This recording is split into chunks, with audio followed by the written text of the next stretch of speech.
Welcome to guide for maths. और हम पढ़ रहे क्लास 9 का मैथमेटिक्स, और जो चैप्टर हमारा चल रहा है उसका नाम है एक्सपोनेंट्स ऑफ रियल नंबर्स। और जो नेक्स्ट टॉपिक हम स्टार्ट कर रहे हैं, लॉ ऑफ इंटीग्रल एक्सपोनेंट। इस वीडियो में हम कुछ लॉज देखेंगे जिसको हम अगर याद कर लें तो क्वेश्चन डायरेक्टली सॉल्व हो पाएंगे। और हम पहले लॉ तो देखेंगे ही, बट उनका डेरिवेशन भी देखेंगे कैसे डिराइव होता है। डायरेक्ट रटने से बेटर है कि हम याद रखें कि कैसे सॉल्व होता है वो।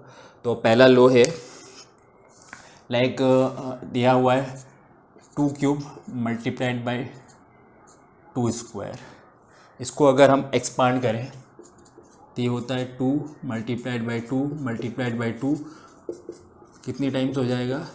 ये 3 टाइम्स था तो 3 टाइम्स लिखा, और ये 2 टाइम्स था 2 टाइम्स लिखा। टोटल कितने 2 हो गए हमारे पास? 5। 2 रेज़ टू द पावर 5। और इसी को हम लिखेंगे 2 रेज़ टू द पावर 5 होता है 32। ओके, तो हमने यहाँ पे क्या किया है, एक हमने दिया हुआ है a raise to the power m multiplied by a raise to the power n। उसको हमने लिखा है a raise to the power m plus n। कैसे? एक और क्वेश्चन करते हैं अपन लोग। 3 raise to the power 6 multiplied by 3 raise to the power 2, है ना। हमने क्या किया है, बेस सेम है दोनों नंबर का, और एक्सपोनेंट्स मल्टीप्लाई में दोनों नंबर और एक्सपोनेंट्स अलग अलग है। तो बेस सेम है इसलिए हमने यहाँ पर रखा, और 6 plus 2 3 raise to the power 8। आप इसको कैलकुलेट कर लीजिएगा जो भी आंसर आएगा इसका। नाउ सेकेंड लो है हमारे पास, ये पहला लो हो गया है, इसको राइट डाउन कर लीजिए। फर्स्ट लो है ये, है ना। नाउ हम सेकेंड लो देखते हैं। अगर नंबर इस फॉर्म में दिया हुआ है, डिवाइड में दिया हुआ, बेस सेम है और पावर डिफरेंट है, 2 क्यूब डिवाइडेड बाई 2 स्क्वायर। तो हम इसको एक बार एक्सपेंड करके पहले सॉल्व करते हैं और फिर इसका फॉर्मूला देखते हैं, या हम बोल सकते हैं लो देखते हैं। 2 क्यूब मल्टीप्लाई बाय, हमने क्या करना है यहाँ पे, कैंसिल आउट करेंगे।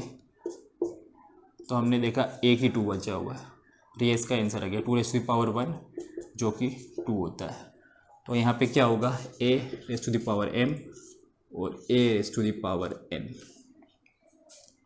दिया हुआ है। तो a raise to the power m minus n, ये हम डायरेक्टली लिख सकते हैं। एक क्वेश्चन लेते हैं, 5 raise to the power 5 upon 5 raise to the power 2। अगर हमें आइडेंटिटी या लो याद होता है तो 5 raise to the power 5 minus 2 which is equals to 5 cube, and ultimately it will become 125। तो ये यहाँ पे हमने एक और लो देखा है। पहला लो होता है a raise to the power m multiplied by a raise to the power n is equals to a raise to the power m plus n।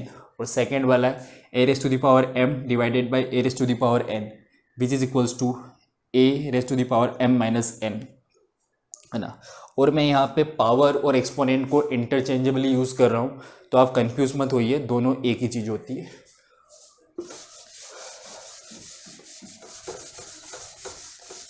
Now third लो है,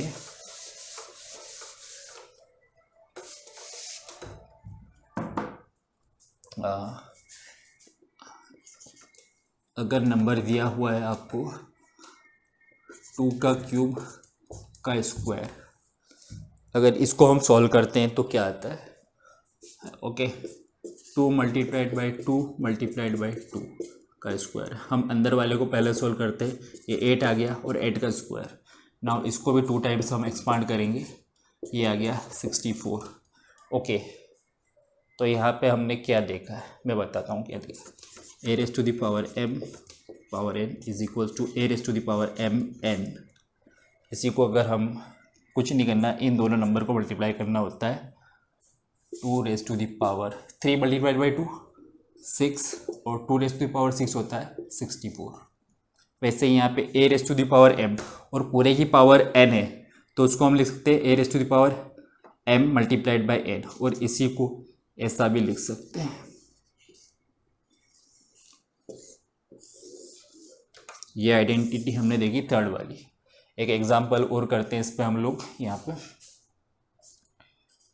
5 क्यूब का क्यूब बहुत बड़ा हो जाएगा, ठीक है। इसको हम लिख सकते हैं 5 रेज़ टू द पावर 6, और अगर हम इसे सॉल्व करें तो ये हो जाएगा 9 6 नहीं 3 इंटू 3 9 होता है।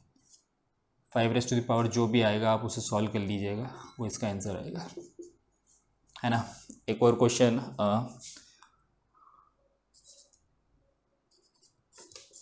का क्यूब, इसको लिखेंगे 2 क्यूब का whole cube, 2 raise to the 3 into 3 9, और 2 रेज़ टू द पावर 9 होता है 5 1 2।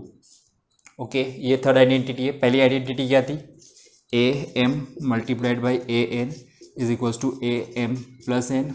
सेकेंड क्या थी, A M divided by A raise to the power N is equals to A M minus N. ये फर्स्ट वाली, ये सेकेंड, ये थर्ड, ये तीनों नोट डाउन कर लीजिए।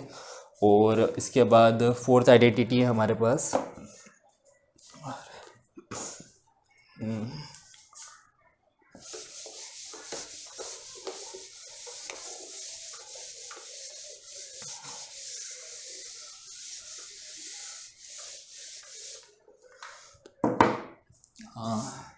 अगर आपको कुछ ऐसा दिया हुआ है 2 मल्टीप्लाइड बाई 3 का स्क्वायर, तो आपको क्या करना है, 3 2 6 का स्क्वायर हो गया।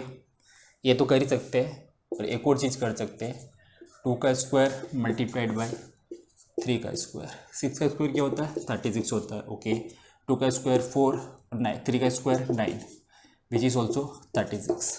तो आपने देखा, अगर दो नंबर मल्टीप्लिकेशन में दिए और उसका पावर निकालना है हमें, तो हमें इस फॉर्म में लिखना पड़ेगा, तो इजीली हो पाएगा। Like A multiplied by B raise to the power n, तो अगर हम इसको सोल्व करेंगे तो A raise to the power n multiplied by B raise to the power n, ये हमारी है फोर्थ आइडेंटिटी। और एक और है A upon B raise to the power n, इसको हम लिख सकते हैं A raise to the power n upon B raise to the power N. Same pattern पे ही है, ये हमारी फिफ्थ आइडेंटिटी है। ओके, ये हमने देखी 5 टाइप की आइडेंटिटीज़। इस पर भी एक क्वेश्चन कर लेते हैं हम लोग, 2/3 का स्क्वायर, 2 का स्क्वायर अपॉन 3 का स्क्वायर, डेट इज़ 4/3 का स्क्वायर 9। ये सॉल्व हो गया। हमने दोनों को स्प्लिट किया, न्यूमरेटर पे पावर लगाई और डिनोमिनेटर पे अलग से पावर लगाई और उसको सॉल्व कर दिया, है ना। अब हम नेक्स्ट वीडियो में इस पर कुछ क्वेश्चन करते हैं।